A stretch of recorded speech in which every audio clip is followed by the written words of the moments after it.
Hey guys, we're back again. Temi here and my boy Sean. Hey guys. Conversation this time around.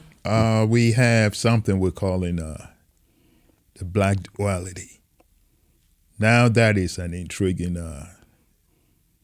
topic right there, man. Black Duality. What we do here, guys, is we have this gathering, both of us get together and we talk about things that, we believe is things that are on our mind. And, our focus, of course, is empowering Africans and Africans in the diaspora. And right now, again, I just find this topic so intriguing. Black duality. What the heck do you mean about? What do you mean by that, Sean?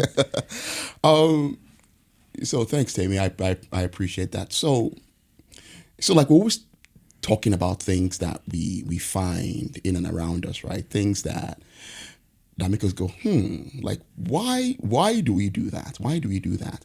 And the idea of black duality, right, has been a concept that I've wrestled with for a while, and I must have mentioned it to you in many times in our conversations. But I was very, very happy to realize that it wasn't an issue that originated with me. Like other people have actually had this thought. They've actually seen the same thing. As a matter of fact, Du Bois actually wrote about black duality. What he said was, it's like a double consciousness, this sense of always looking at oneself through the eyes of others, and then you're now measuring yourself by what that person is seeing. In other words, you are one person in one context, and then in another context, you are another person. So there's always two of you. It's one person, one person, but almost like two views. You're never in one mind about something. And I think that, as a Nigerian, right, who grew up both in Nigeria and in England and now live in America, right, it is something that I have seen throughout my sojourn in all these different places. Like when I'm home sitting down, chilling, right, I am one person. But when I'm in a different place, I have to subdue that at home me. In order that I am now more palatable to the person I'm talking to. In other words, I have to subdue my Africanness. There we go. Do you see what I'm saying? Yeah. I have to subdue my Africanness in order that I'm able to flow in this new context, in this space. And Du Bois talked about it. He said, one never feels his trueness. Like his view was primarily focused on the African American. But in the context of our conversation, mine is just about the African period. Yes, sir. Regardless of where that African is, right? The same duality still exists for that African.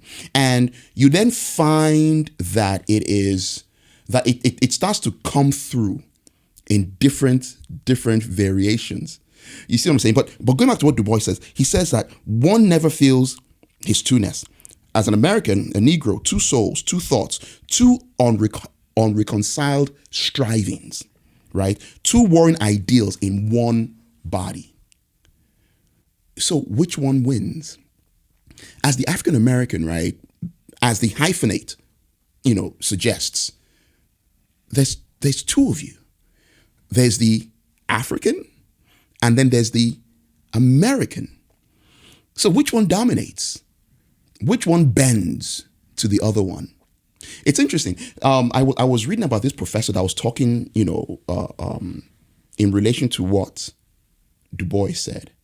And she said that the only way that you can resolve the issue of duality is complete and total assimilation.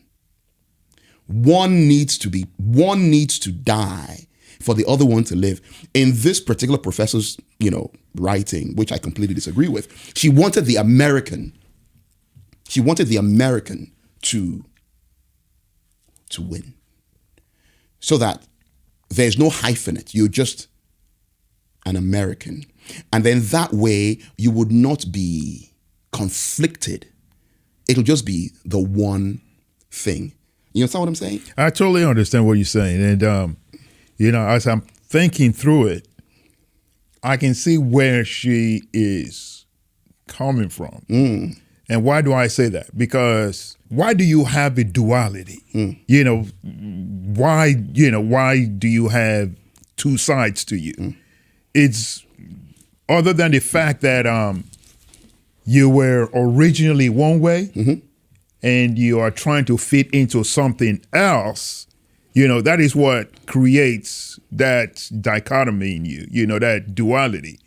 Is so where she is coming from, I can, I can see that, hey, you've chosen to be here, then be here, and because this is, this goes to a couple of weeks ago, there was one of these carrying things, where this woman in, whether in Massachusetts or somewhere in New England, right?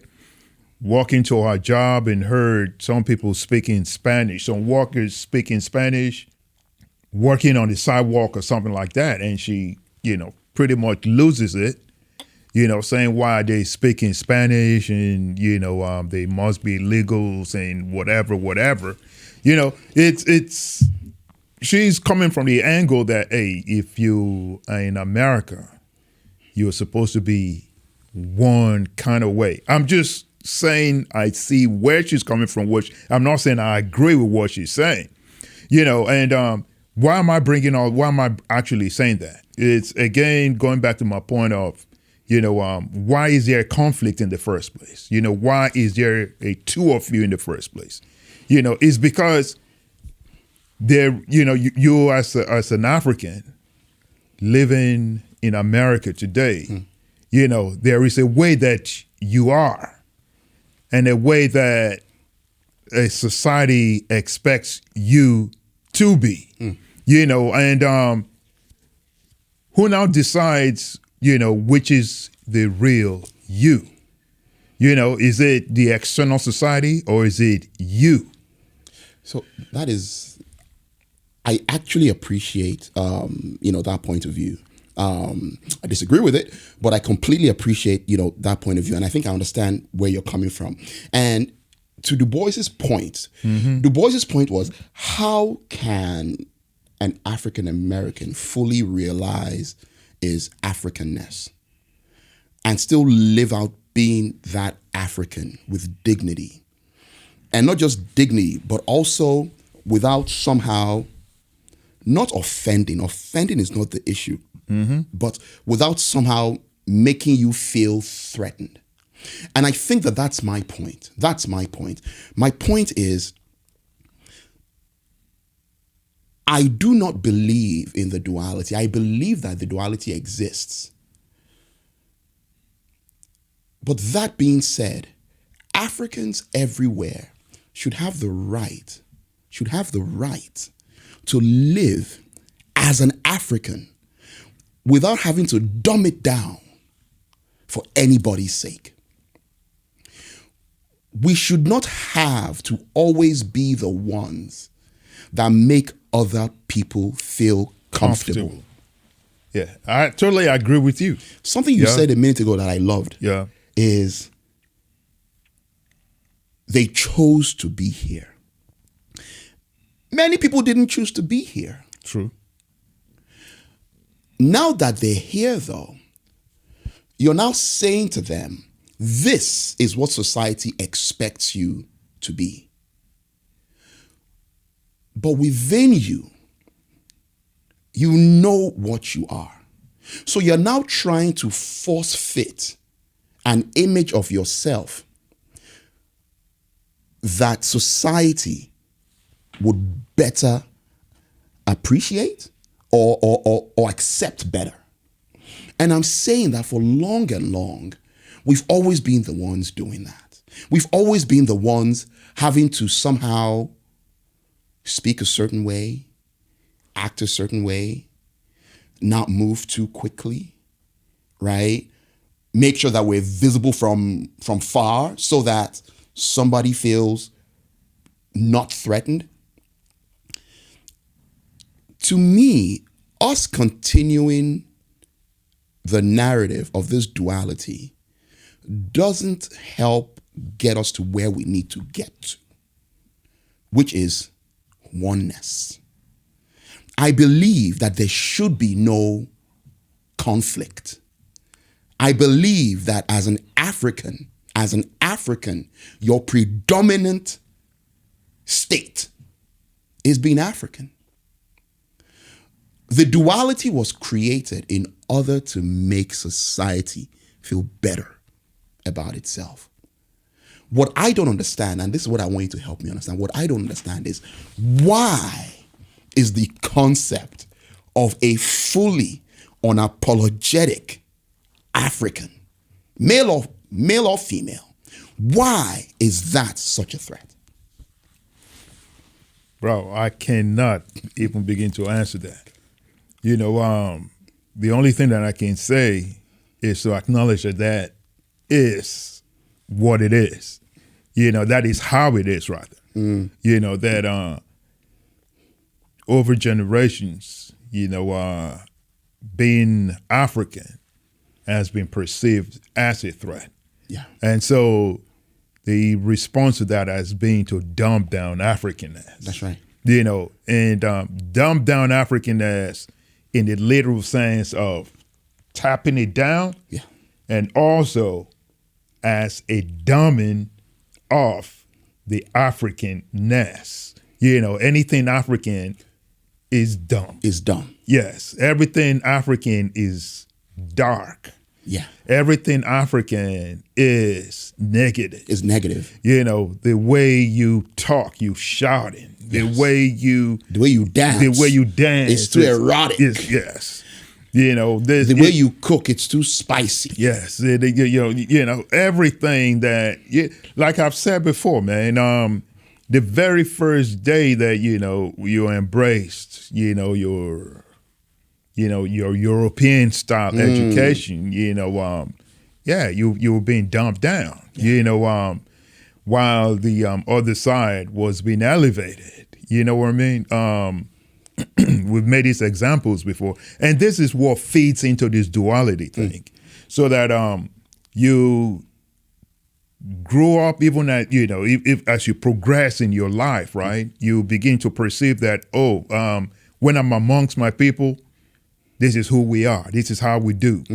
But when I get out of my comfort zone, in order to prosper and flourish, I have to now dumb down the way I do and act the way you do. And that to me is a problem. That is I don't even, because personally I don't believe that the way that who I am naturally is on anything, whether on American or on British or whatever. There doesn't have to be why should there be a conflict? Why can't Temi be, who Temi. as an African, the way that I understand, the way that I think, the way that I act, the way that I talk, why does it have to sound the way, why do I have to sound like you? I don't. The fact that I talk African, I have an African accent, I have an African name. How does that subtract from the contribution I can make to my society and my culture? I mean, and I think that's where I've been struggling. And, to the people listening, I just want to say that a lot of the conversations that Temi and I have, it's not because we think we have the answers. We don't have the answers, but we're trying to spark, some kind of conversation. And this particular one touches very, very close to home. I mean, you're talking to a guy whose name is Sean, right? But I do have an African name. And I realized that we are the ones that are always being asked to dumb things down. Like, we need to have Christian names. We need to adopt certain attitudes that are considered to be more civilized. We need to, act a certain way. There's even this joke about, how African churches can just go for days. You know what I'm saying? Meanwhile, European churches, they're done, hour and a half. If the priest is not done, I'm telling you, they're going to tell you, hey, dude, I'm out of here. Man. But you know what I realized, and I think this is what started to concern me. They never have to do anything to make us comfortable. We just take wherever they are and we consider that to be the status quo. Yes. They never have to change their names to make us comfortable. They never have to dumb anything down to make us comfortable. Where do these ideas come from? That whatever attitudes that they immediately adopt is the benchmark. I was talking to our producer before this conversation. I was talking about how even in Africa, we will be there just talking, doing our normal thing. But then once they come in, the tone of our conversation changes. All of a sudden, maybe people might not realize this, but then the phoneme comes out. The phonetics come out. Yeah. All of a sudden, you start talking a bit more proper. You start talking like this. And then, you start to enunciate properly to make sure that they understand what you're saying. You stop slurring your words. You stop being very, very sharp and crisp in your delivery. You might sit up. You might actually adjust your tie. This, that, and a third. All of a sudden, you're now eating, with a fork and a knife. You're not eating, with your hands anymore. You're and I'm like, dude. What's up? What is up with that? Yeah. What is up with that? And I find that it must be because either we've bought into their view that there's something inherently wrong in being unapologetically African. Either we've bought into that, or there's something to be feared about being unapologetically African. What about something that was thrown at us a few minutes ago, man? About when you're in Rome, you act like the Romans do. Is that probably the phenomenon that is going on? Is that what is actually driving the idea of, acting one way when, say, for instance, using it, just being real, you're in Lagos, you're in Nigeria, and, you're doing your thing, you speaking, oh boy, what's in the happen kind of thing, right? That's what's up. Yeah, and, the English dude walks up in there, and all of a sudden, the conversation changes. Everybody tries to act a certain way. The funny thing that actually gets me is that he is actually in your space. He's in your space. But then your space now begins to accommodate him. That makes absolutely so no your sense. Space now starts to shape into his space. Yeah. And to me, that's the problem. That is bogus, man. I'm going to answer let me answer the Rome question first. So what you're saying is, when in Rome, you act like the Romans do, like they say. I'm going to call BS on that. And I'll tell you why. I'll tell you why. Because whenever Romans go anywhere, they take Rome with them. In other words, a Roman acts in Rome the same way he'll act anywhere else. Because Rome comes with him. And because he has the full authority of Rome, he acts the same way. He doesn't bow to anybody. What I'm saying is we bow to people.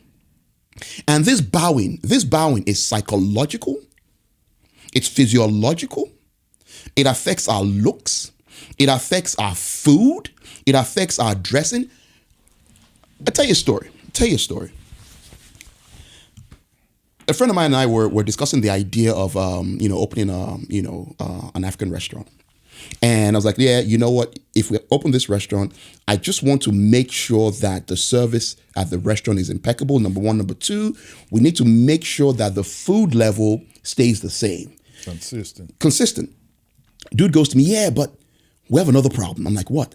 It's like, well, our food is not exactly presentable. It doesn't look nice. So we need to kind of figure out a way to present it. And I'm like, dude, have you lost your mind? Like, presentable. It doesn't look good. It's supposed to look good. I'm like, who are you selling it to? Your audience knows what the food looks like. What the food looks like. Right? Right. And all they're concerned about is the taste. But then when he left me, I understood what he was talking about. He wasn't talking about the audience I was talking about. Nope. He was talking about an audience that is used to food being presented a Eurocentric audience. A Eurocentric audience. Now, here's what's funny. They value presentation. I'm going to put a garnish here. I'm going to put a garnish there. Right? It's going to look a certain way. I'm going to put a smear across the plate, and I'm going to play off the colors, and that's beautiful. For what they eat. Aesthetics and all. And that's fantastic. That's not who we are. So what I'm saying is that this duality, right, has now permeated conversations where they're not even present. Because at each point in time, we're always looking for their approval. You see what I'm saying? Now, that's a general statement. I know I'm making a general statement. But what I'm saying is, can you imagine a conversation that we're having, and the upmost thing on your mind is how will this be perceived by a Eurocentric audience? By a Eurocentric audience. That to me is the danger of not addressing the issue of duality. Yeah. I actually agree with that professor. I think that she says that assimilation is the key. One needs to die. I don't think it's being African that needs to die, though. I think we need to get to a point where we are so proud of being Africans. And once again, I am talking about anywhere. I'm talking about Africans in the West Indies. I'm talking about Africans in the Caribbean. I'm talking about Africans here. I'm talking about Africans back in Africa. We need to be so proud of being African. Fully understanding that pride is our power. And that we cannot allow people to dictate to us what it should mean to be African or not. I have a friend. One of his biggest pet peeves. I'm not saying it's my pet peeve, right? So in case I lose people, please forgive me. I do have a friend, though. One of his biggest pet peeves is Africans that bleach their skin. Or Africans that put on, fake nails. Or Africans that press their hair, make it look a certain way. Yeah. You know what I'm saying? And to the audience, this applies to both male and female. Why do we do that? Because we're trying to fit a particular mold. We're trying to look a certain way because we've been, we have told ourselves that looking like this, is the epitome of what beauty is. Do you remember a conversation you and I had a long time ago about one of your art pieces, right? And then you said to me that you had a conversation with a prospective buyer. Right. And the buyer was looking at your work. at your work. Remember what you said to me that he asked you? He asked you, what does this piece say? I think it was the one that had to do with that beautiful African. Yeah, Zuri. Zuri. Yeah. And you said no. The question isn't what does this picture say to me, the artist. The question is what does this picture say to you, the viewer. The viewer. You see what I'm saying? Yes.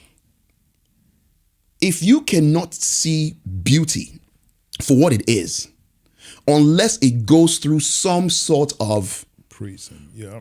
Modification right. for you.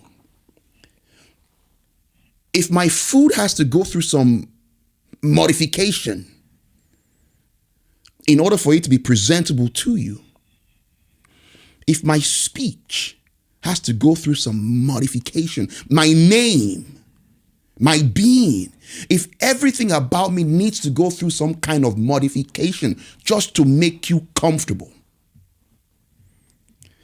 who am I serving in doing that? Am I serving me or am I serving you?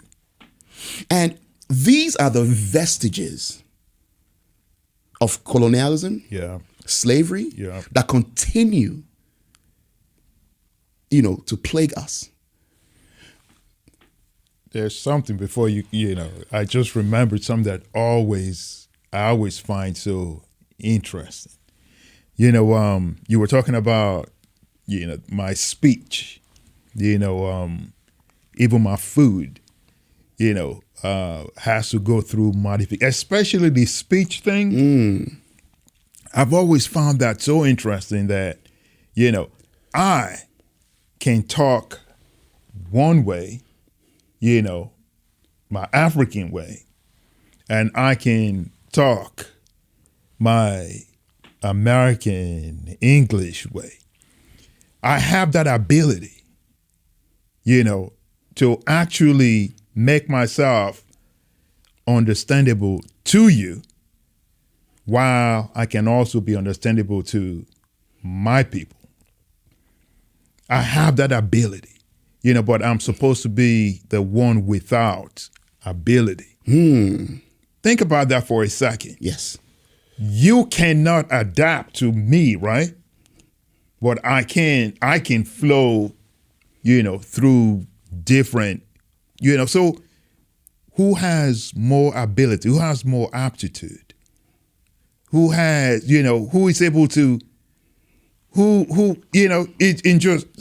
we were trying to make a case for superiority, isn't it the one with more ability, that somehow I can't argue that. Yeah,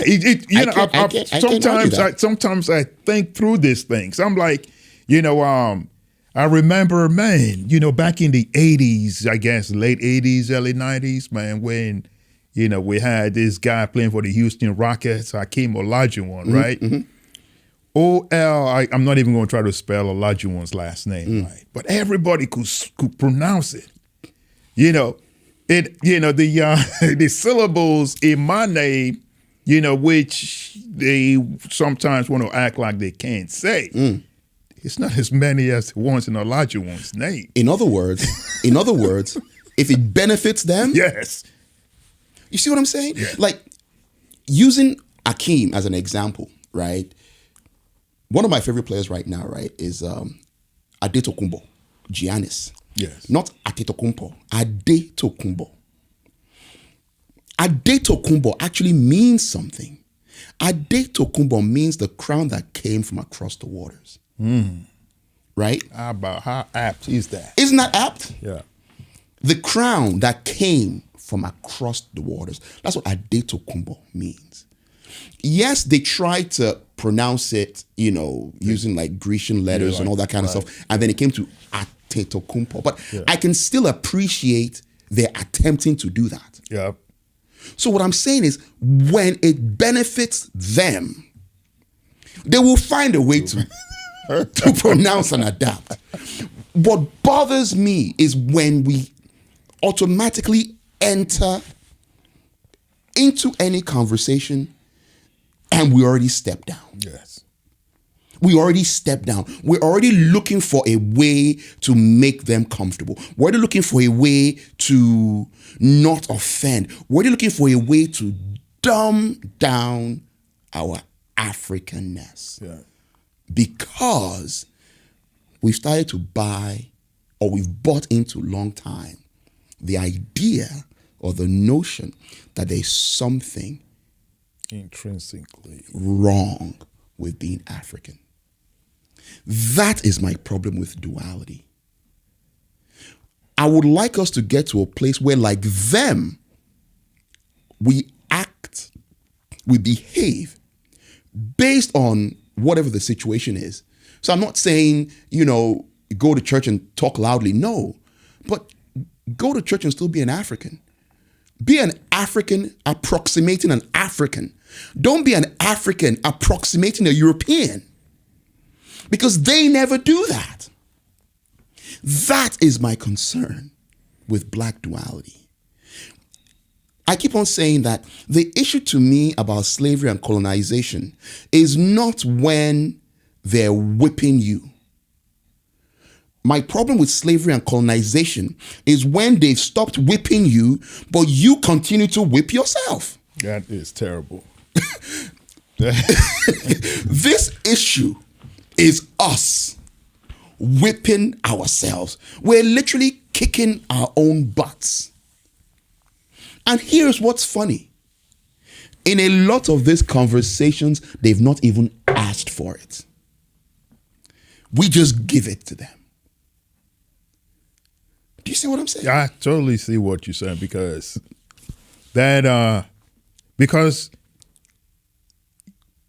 we think that is what is expected of us. Because we think, somebody's going to pat us on the back because we've given it to, this, as we're talking, right, this duality conversation, for me, for me, when I brought up that issue of, because it's been at the back of my mind now, just marinating. When you're in Rome, you act like the Romans do. There is an argument to be made, that when you in America, you act like the Americans do. There's an argument to be made. My biggest issue with this duality thing is for those of us who are in Africa. So when you're in Africa, if you're in Rome, you act like the Romans do. When you're in Africa, what are you supposed to act like? Like an African. So why are we acting like Europeans even in Africa? You see what I'm saying? You see, that is the foolishness of this whole thing. You see what I'm saying? I have a piece of art that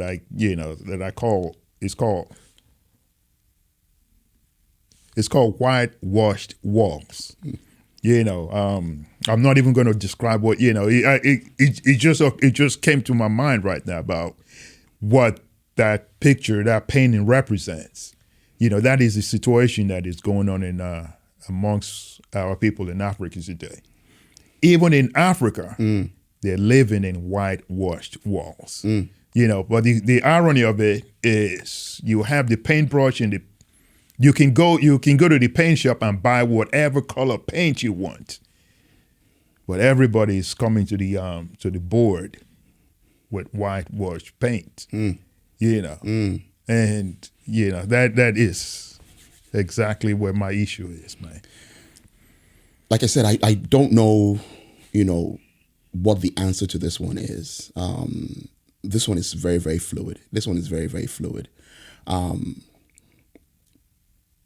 I just don't want us to capitulate easily any position. It's almost like playing chess.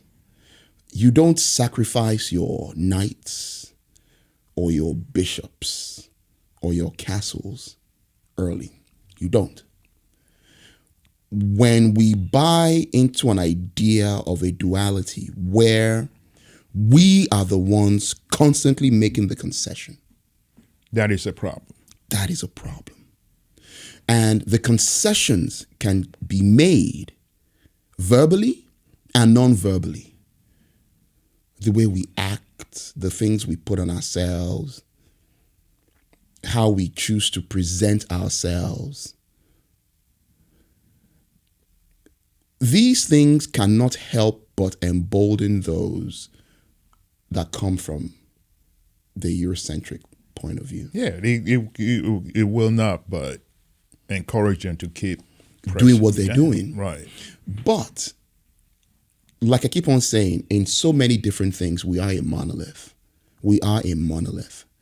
And if there's one thing that I could make us be monolithic about, it should be pride in ourselves. Yes. And even as I'm saying this, I know that some people are going to take this the wrong way and say things like, well, I wear my hair this way because it's easy to maintain. I'm not talking about that. What I'm talking about goes much deeper than that. Yeah, it's not its surface. It's not surface. No, it's not surface. It's why. It's the real why. Yeah. You believe that doing this thing or saying this thing or using this word or sounding like this or eating it like this is better. Yes. Than your natural way of eating it. Or your natural way of doing things. Your natural way of being. Yeah. Because the truth is, Africans, we have etiquette of our own. That's right. And our etiquette is so nuanced and layered in tradition that if you were to put our etiquette side by side with some of these nations that we look up to, those guys will go running in tears. In the Yoruba Kingdom, there used to be a thing where they will come and sing your oriki. A griot will come and sing your oriki. Oriki is a Yoruba word for glory. Somebody will come and sing your glory. Bro, I will put somebody singing my oriki against Shakespeare's sonnet any day. I have seen griots do this where old men started crying. We have etiquette and traditions of our own that we are in too much of a hurry to abandon and discard for this otherworldly view of things. That is my problem with duality. I agree with you. There should be no conflict. There should be no conflict. If there's one thing that I hope we can do with this conversation, is get my people to realize you can be in Rome, but you can still act like an African.